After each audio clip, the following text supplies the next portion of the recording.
forgotten theater of World War II.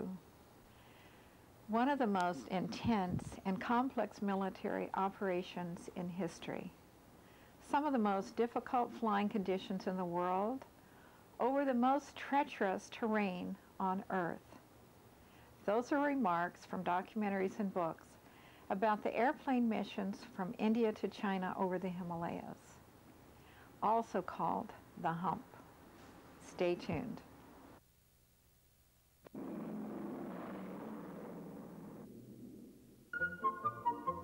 Welcome to The Better Part, a program by and for seniors and devoted to exploring the many facets of those better years of our lives. The name of our program was inspired by a quotation from Robert Browning. "Grow old along with me, the best is yet to be, the last of life for which the first was made."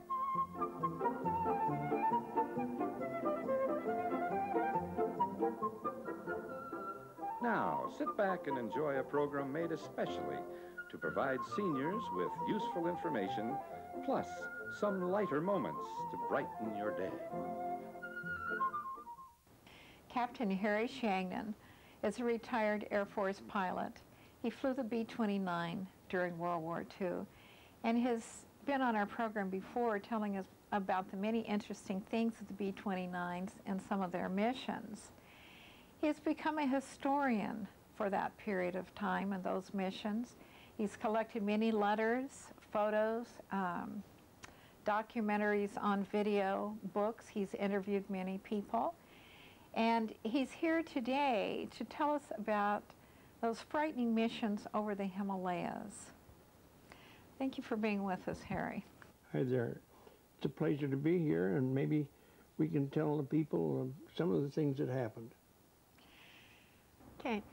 Captain, what was the purpose of those missions over those highest mountains in the world? Well, at the start of World War II, as far as we were involved with Japan, and after they had taken all of this area and all their holdings, in 1942, they drove our forces out of the Burma area. And therefore, they had control of everything in this area. So the only way that we could get the gas or bombs or just anything to China was to bring it either across the Pacific or from around the Atlantic and into the Calcutta or Bombay areas, and then we would have to fly the hump. Well, that, when the Which is the Himalayas. The Himalayas. Mm-hmm. The Chinese had built airports here, the advanced airports. We were, in order to not have the Japanese bomb and hold back our operations, we were based in India, near Calcutta.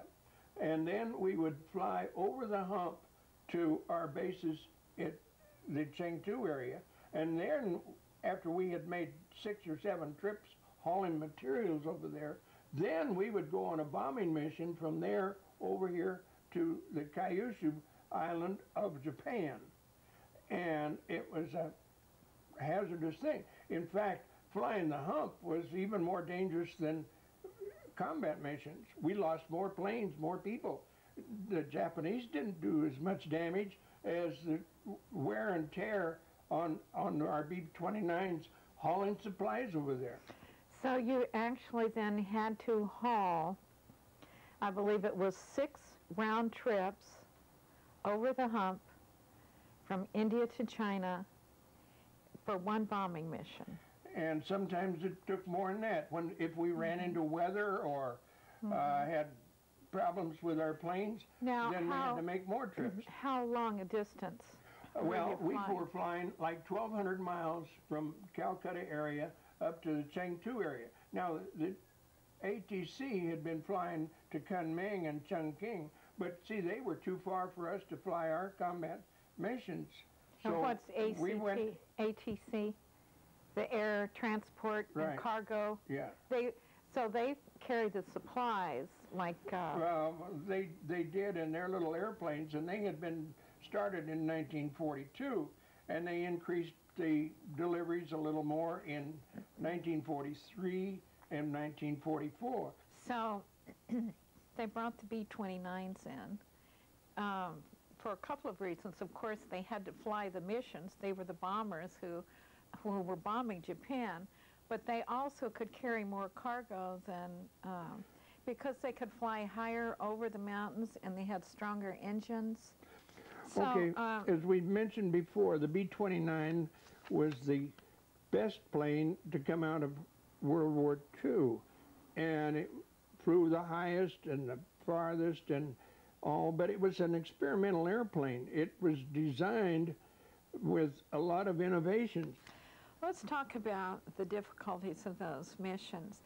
Now, how high are the Himalayas?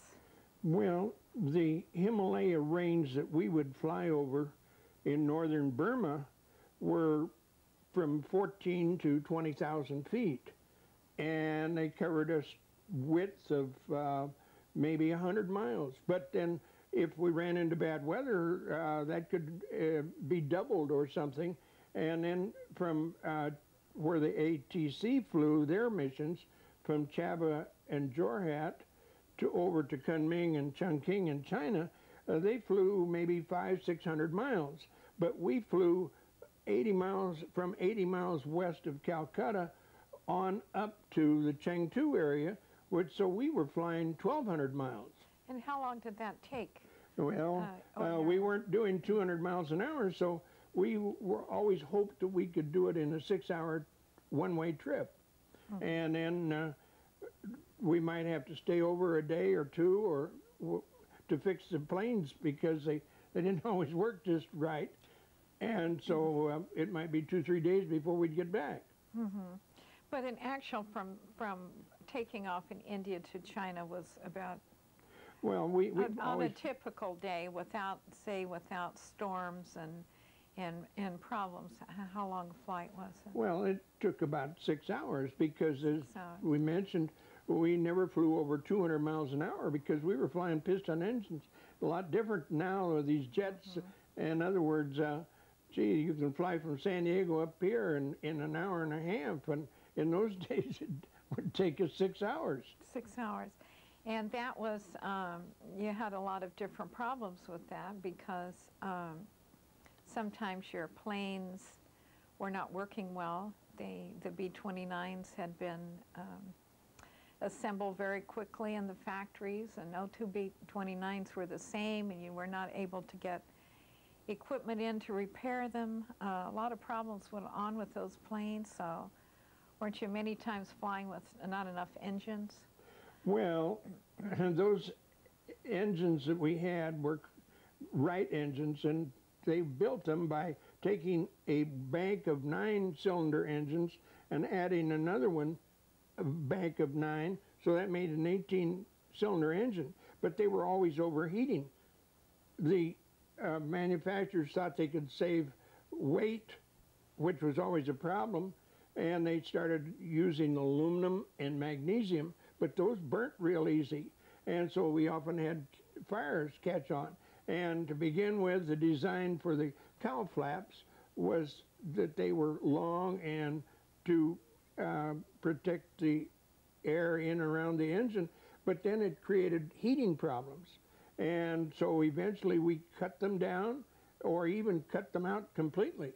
But when we had a problem and had to get a repair or a part from the United States, it took us over a week to get the thing. So a lot of times we were making just little homemade things and repairs in China or India. So you were flying planes that were not in top condition over these high mountains. Right. And I know that some of the planes, the cargo planes, were not able to fly as high as the B-29s, but you could actually fly over the top of the Himalayas. The B-29s could. Yes, and yet a lot of those cumulonimbus and heavy weather, the terrible storms, they could go up to 40,000 feet, and we rarely flew over 25,000 feet, but anything over about 17,000, 18,000, you ran into ice, a lot of ice. And the more ice that built up on the plane, the the heavier it got and the slower it got, and that created real problems. And the winds were real bad, and in fact, most of the year we had to fly in weather when we bounced around. In fact, we had even some of our planes were flipped upside down. From the wind. Mm-hmm. Mm-hmm. So you had all this ice, and that put even more pressure on the engines, didn't it? Right. The ice, and then the heavy wind. So if you ran into a heavy wind, then it would take more than 6 hours, I suppose, to make your crossing. Well, it's sort of strange on weather. Most of the winds were coming from the west or southwest, like the Indian Ocean, and then when they hit the higher rugged peaks and mountains in the Himalaya range, then it caused them to do all kinds of weird things, might change directions completely. And at that time, we didn't know about the jet stream at all. I mean, we found that, my golly, sometimes we were flying 100 miles an hour faster, or we might be going much, much slower, depending on the elevation we were and where the winds were coming from. So you didn't technically know all that. You just had to figure it out. We were just a bunch of people learning how to fly the airplane, and it was a new airplane, so we were even trying to prove that it would fly and would go on missions. Mm-hmm. And wasn't there a lot of, I've heard of the soup. Now, was it always foggy and misty over the Himalayas? Where Well, it depended upon the time of the year, Marilyn. The best time of the year over the hump, when you might see the mountains and things, was like in the fall. And the worst time of the year would be in the late spring, say from March until summer. And by the summer, you were running into the monsoons, and that's when we get heavy rains. Sometimes 20 inches in a day. We might not even get 20 inches in a year here in this part of California. Now, these mountains were tremendously high, and a lot of times they were not visible, were they? So if a big storm has come up and planes are flying, one of the worst hazards was actually not just the winds dashing them around, but it was actually hitting the mountains, flying right into the mountains. Well, Marilyn, the way you avoided hitting those mountains or solid clouds was to get up high enough. And for instance, we would fly to the Naga Hills, and you had to be above 12,000 feet. Well, 12,000 feet is just about the height of timberline, so you don't find trees growing above that altitude. And anybody that tries to live above 12,000 feet almost needs oxygen. And then when we would go past the Naga Hills and the Brahmaputra Valley, then you come to another range of hills, and the Irrawaddy, and in that area was where General Stilwell was trying to fight. Then there's another big ridge of hills, and they come from the north in Himalaya mountains on down, and they gradually decrease because then the Mekong and other rivers would flow on down, not just to the Indian Ocean, but on over to China, and then eventually you get over to the Ganges and the Yellow River. Now, you mentioned needing oxygen. Did not all the planes have oxygen? Well, that was why we loved being in the B-29s, is we were the first ones to be pressurized, so we didn't always need oxygen, but we could blow a blister or have engine trouble, and you didn't have oxygen or pressurization, had to go on oxygen. And of course, flying the hump, you always tried to be clean shaven, because if you had whiskers, then you would lose some of the oxygen. Then again, when you're flying in the soup, and 3/4 of the time we were flying in heavy weather, you couldn't see anything. And then once in a while you'd break out, and my golly, you'd look up and hey, there's mountains up ahead, because the winds were blowing us sometimes 80 or 100 miles off course. We might be heading this way, but the wind is blowing us up over into the mountains. Mm-hmm. And then if you had to bail out, if you had engine trouble or iced up too much, then you really had problems. Did all the planes flying over there have instruments? So that yes, you had to have instruments. Had instruments. And in flying in heavy weather, you use a needle ball and airspeed, and then there's a little replica of a plane, and you want to try to make sure that the wings are level. But if you got anoxia, which is lack of oxygen, or you could think you were going, and pretty soon you're leaning more and more and more. And I had a pilot take the plane away from me one time. He said, "Harry, you're in vertigo. We're going into a spin." And so he took it away, and sure enough, then pretty soon I came back. Now, I had been told that one guy always took a cat and a duck with him. And the reason, he figured that if his instruments went out, he could throw and watch the cat, because the cat was always going to land on fours and be upright.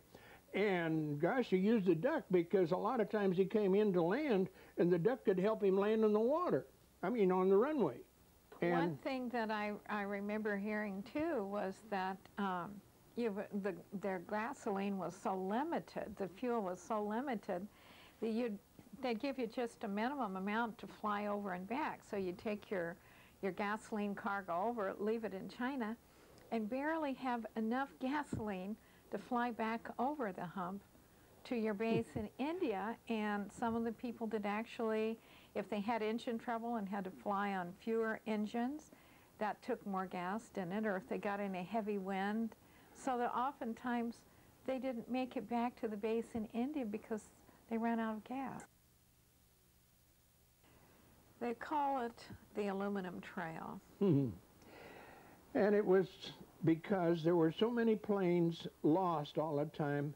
I have been told that there were 3 lives lost in hauling 10,000 tons over the mountains. And for a long while, they couldn't haul 10,000 tons in a month. In fact, it was a big event in 1943 when they finally made 10,000 tons. But you see, General Stilwell had control in India on what was sent over the hump, and if he needed guns or ammunition to fight for his soldiers, he would use that tonnage to provide for them. And poor General Chennault over in China, he might have to have his airplanes sit on the ground, especially after he got the newer P-51s and the P-47s, because they used more gas. And if there wasn't the gas available, they just have to sit.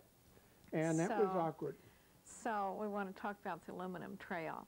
Okay. Why was it called the aluminum trail? Well, as I said, there were so many planes lost, and they would try to always find Why were they lost? Why were they lost? Well, we don't know. They may have had an engine trouble. Maybe they iced up, or they had vertigo and crashed. But a lot of them hit the mountains.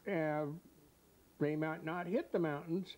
They might just have to bail out because of engine trouble. If you're flying a little 2-engine plane and one engine quits and you're just barely able to go along on both engines, if you only have one, you have to bail out. Or if an engine catches on fire, or if they were hauling things around in the plane and the weather was so bad and bouncing around, it could even throw things out of the plane. For instance, these big barrels of gas, or if the plane didn't always make a delivery of their gas, because if they had problems, they start throwing all those barrels out. In fact, I've heard the story that the United States was printing a lot of money for Chiang Kai-shek and the Chinese, and they would print it over here in our country and ship in big bales. And so one time a pilot was taking a big shipment of money over to the Chinese, and he got in trouble, and so they kicked out several $1 million. And some of it's probably still up there in a glacier. Oh, for goodness sakes. But, so then aluminum trail is actually because when you fly over it, you see well, you all can these almost, shiny metal you down just see below. a string of reflections from the aluminum. And the worst day that we had in Flying the Hump was on January 6th of 1945. And there were 45 planes lost that day and night because the weather was just too rough. And they ran out of gas, or they were flipped upside down, or they crashed into a mountain, all sorts of things.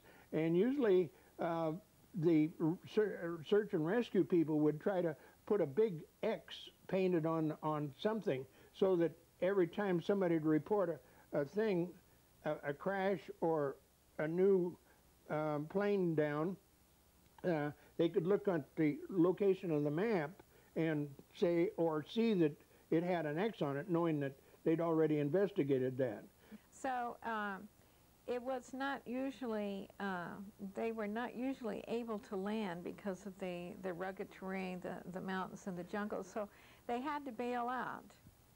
And if you're in trouble, what would happen now when well, they bailed out? let's say that probably half of the people that bailed out were hurt, either getting out of the plane or when they pulled their parachute, if they were trying to hold something, or a pistol or a piece of equipment would come up and hit them in the face, maybe knock them out, or maybe they got banged against the plane as they jumped out or something like that. And then if you were in that area between the Naga Hills and the Irrawaddy area, it looks nice and green, but it's just a jungle, and it's full of elephant grass, which is like razor sharp and may grow as high as 10 feet. And of course, Stillwell and Merrill's Marauders and all those poor soldiers that were trying to go through and haul material in on their mules, they were always having to use machetes and stuff, and that's why there's no trails, no roads, because that growth, with all the rain, it's always there. And then, on top of that, the rain breeds mosquitoes. We were heard of cases of lots of red ants, and somebody'd be hurt laying there, you know, before he could start moving around. If he lit near a red ant pile, they'd almost chew him to death. It'd be so painful he'd pass out, and then they would eat him up. Or maybe one of the worst things was the leeches.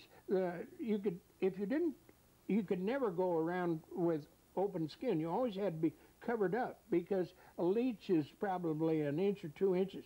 Well, they fasten themselves to you, and they suck blood, and gosh, there's a jigger full of blood in a hurry. And the best way to get the jigger off from you is take a cigarette and go like that.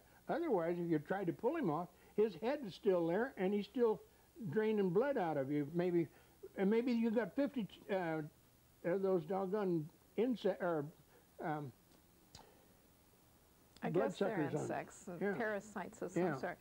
Well, so if they manage to bail out and not land in a tree, and did any of them just, I suppose, got stuck when you in the bail trees? out and there's 5 of you, and you jump out, and you say you're 15,000 feet, you try to delay your parachute a little bit because you don't have any oxygen up at that altitude. But then you're going to be taking different areas. You're not going to be together, because the wind's going to blow one guy, and one guy's going to be on one side of a mountain and somebody on the other. And then a lot of times in that jungle and stuff, you're going to get hung up in a tree. And if you ever happen to bail out at night, you didn't want to try to go down to the ground. It might be 50 or 100 feet, and you could kill yourself when you took your parachute off or loosened it to come down.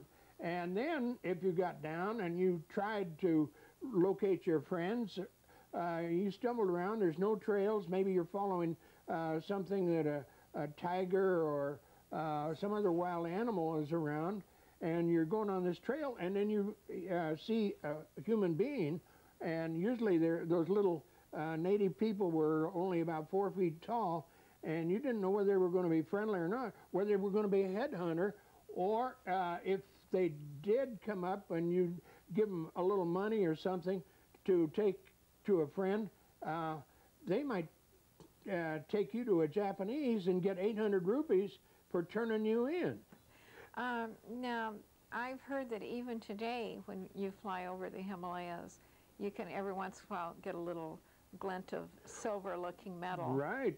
Some of those places are so steep and rugged, they never did actually get to the crash. How many planes, do you have any idea how many planes Well, actually were lost? I've been told that over 700 airplanes and over 7,000 lives were lost.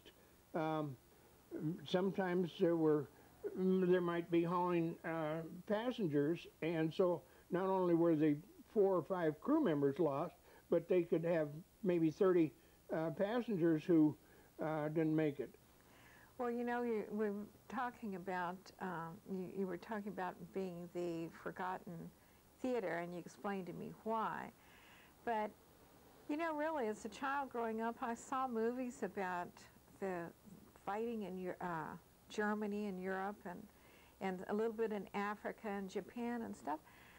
And I heard about Burma and the islands, but I never really heard anything about these terrible flights over the Himalayas and all that they were going through, and all the casualties and terrible conditions. I mean, I know all war is terrible, and every individual goes through some kind of frightening experience, but it just seems to me as a whole that operation was more frightening and dangerous than the other operations. Well, that's very true. I'm just a lucky survivor because so many of my friends were lost. And, you know, to maybe Roosevelt or Churchill or Hap Arnold or Eisenhower or something, if you lose a few men here and there, if it's within certain reason or percentage, well, it's okay. But if you're in that percentage, and that, say we were 3,000 of us, and we're losing 100 every few weeks, it kind of gets to you. So I have some real great memories, and the sad thing is that so many of those friends, they'll